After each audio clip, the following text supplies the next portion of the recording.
आप देखिए यहाँ का सौंदर्यीकरण किस तरीके से सजाया गया है। राम मंदिर के प्राण प्रतिष्ठा को लेके कितनी खुशियाँ मनाई जा रही हैं। यहाँ पे कुछ लोगों से हम मिलते हैं, यहाँ उनको कैसा लग रहा है, कैसी अनुभूति कर रहे हैं, आइए उनसे हम जानते हैं। क्या नाम है सर आपका? सर, मुझे डॉक्टर उमेश कुमार पांडे कहेंगे। मैं इंटर कॉलेज में लेक्चरर हूँ। डॉक्टर साहब ये बताइए कि अयोध्या में जो प्राण प्रतिष्ठा को लेके 22 जनवरी को रखा गया है, आज राम मंदिर भगवान राम अपने विग्रह रूप में और अपने टाट से ठाट में आ रहे हैं, आपको कैसा लग रहा है? बहुत ही खुशी का क्षण है। ये संपूर्ण हिंदू और सनातन धर्म के लिए गर्व, प्रतिष्ठा और सम्मान का विषय है। निश्चित रूप से लोग ठाट में रहे और राम जी टाट में रहे, जो बड़ा ही दुखद रहा, और शायद उसी का दुष्परिणाम उन सत्ताधारी लोगों को आज भुगतना पड़ रहा है कि वे दरकिनार हो गए हैं, किनारे बैठ गए हैं। निश्चित रूप से उनके लिए कब्र खुद चुकी है। वे दोबारा सत्ता का सपना भी देखने लायक नहीं रह गए हैं।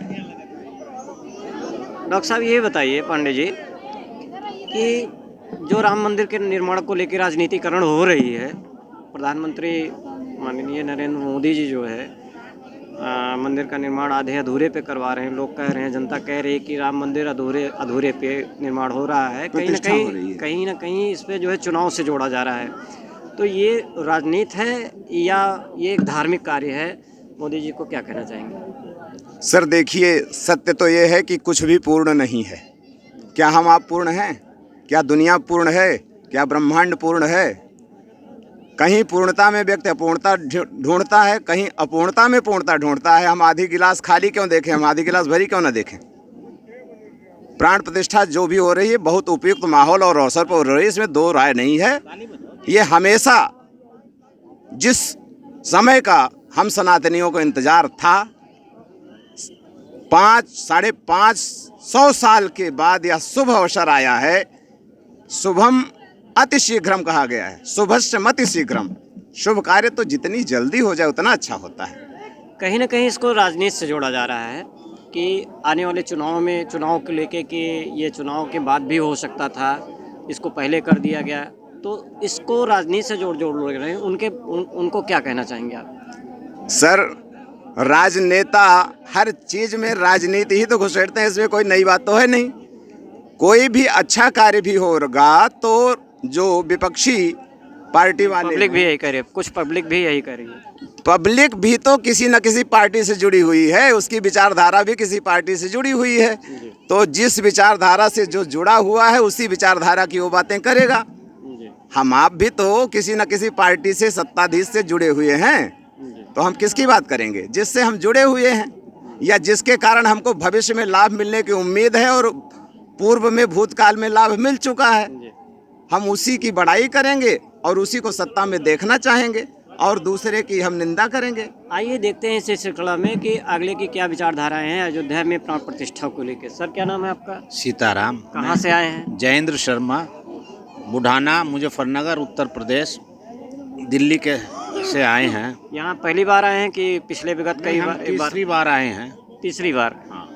कैसा लग रहा है आपको पिछले बार से की अपेक्षा? ऐसा लग रहा है जैसे हम स्वर्ग में आ गए हैं, और हमको ऐसा लग रहा है जैसे भगवान के हमें साक्षात दर्शन हो रहे हैं। बहुत अच्छा, बहुत अच्छा। राजनीति के बारे में ये लिखा है कि राजनीति वो होती है जिसकी कोई सत्य की नीति हो, धर्म की नीति हो और जनता जनार्दन के हित की नीति हो, उसको राजनीति कहते हैं। लेकिन आजकल के नेताओं ने जितना झूठ बोलेंगे, जितना कपट करेंगे, जितना दुर्बल को सताएंगे, जितना धर्म के रास्ते पे चलेंगे, सिवा निहित स्वार्थ के देश के लूटने के लिए आज जो लोग राजनीति कर रहे हैं वही भगवान का विरोध कर रहे हैं। भगवान ने उनको बुलाया ही नहीं है, इसलिए वो आ ही नहीं सकते। भगवान जिसको बुलाते हैं वही इस पावन भूमि पर आएंगे। जैसे कांग्रेस के शीर्ष नेता जो है, आने से उनको निमंत्रण दिया गया, आने से इनकार कर दिया, इस विषय पे क्या कहना चाहिए? कांग्रेस पथ भ्रष्ट हो गई है। ये कांग्रेस वो कांग्रेस नहीं है जिसने आज़ादी की लड़ाई में कुछ नैतिक मूल्यों को लेके, महात्मा गांधी एक लंगोटी में रहते थे, आज ये कांग्रेस ने इस देश को इतना लूटा है जितना इससे पहले कभी मुगलों ने नहीं लूटा, अंग्रेजों ने नहीं लूटा, और गरीब का पैसा लूटकर पूरा देश से बाहर ले जाकर सारा पैसा इन्होंने बंद करके रखा हुआ। हमारा मोदी जी योगी से ये है वो सारा पैसा विदेशों से भी यहाँ लाए, सब इन राजनेताओं से वापस लेके इसको जनता जनार्दन के हित में, देश के हित में इस भारत को विश्व विजयी बनाए। मोदी जी, योगी जी जिंदाबाद। आइए देखते हैं यहाँ पे कुछ लोग और यहाँ पे इकट्ठा हुए हैं, और आइए उनके कुछ भावनाओं को जानते हैं कि अयोध्या में उनको आने के बाद उनको कैसा लगा। क्या नाम है आपका? मेरा नाम मंगल गुप्ता है। कहाँ से हैं आप? मैं वैसे दिल्ली से आया हूँ, बाकी मेरा जो पालन पोषण अयोध्या का ही है। कितनी बार आप राम मंदिर जा चुके हैं दर्शन के लिए? मैं कई बार जा चुका हूँ, लेकिन अब पहले से अब में क्या परिवर्तन है? बहुत ज़्यादा। कैसा अभी लगा आपको? आज तो मुझे ऐसा लग रहा कि मैं स्वर्ग में आ चुका हूँ। स्वर्ग और नर्क यहीं पे है, जो भी है, जो जैसा कर्म करता नर्क कब था, स्वर्ग कब था? नर्क तो आज से 3 साल पहले, मतलब मोदी राज से पहले था। मोदी राज से? हाँ, पहले था। मोदी को क्या कहना चाहेंगे? मोदी जी को यही कहूँगा, वह स्वयं राम भगवान का स्वरूप है। क्या नाम है सर आपका? करुणाकर सेठी, कहाँ से हैं? उड़ीसा से। क्या इसके पहले भी कभी आए? हाँ सर। राम मंदिर को लेकर जो निर्माण हो यहाँ पे हो रहा है, प्राण प्रतिष्ठा हो रही है, उसमें आपको कैसा लग रहा है? अच्छा लग रहा है। योगी मोदी जी को धन्यवाद देना चाहता हूँ। मोदी योगी की जय जयकार। और क्या अपेक्षा रखते हैं? आगे अपेक्षा रखते हैं कि योगी जी भारत के प्रधानमंत्री बनने के लिए। यहाँ पे कुछ लोग समाज से जुड़े हैं, और कुछ लोगों का कहना है, बने रहिए चैनल में, कुछ लोगों का कहना है कि आधी अधूरी निर्माण हो रहे हैं। ये कहीं ना कहीं चुनाव की दृष्टि से देखा जा रहा है कि चुनाव के कारण ये जो है आधी अधूरी जो है प्राण प्रतिष्ठा, वो मंदिर का जो है प्राण प्रतिष्ठा करने जा रहे हैं। इस विषय पे सर आप क्या कहना चाहेंगे? ये तो सच है कि ये चुनाव की दृष्टि से देखा जा रहा है, लेकिन ये मान के चलिए कि ये धर्मार्थ और पुरुषार्थ का भी काम है।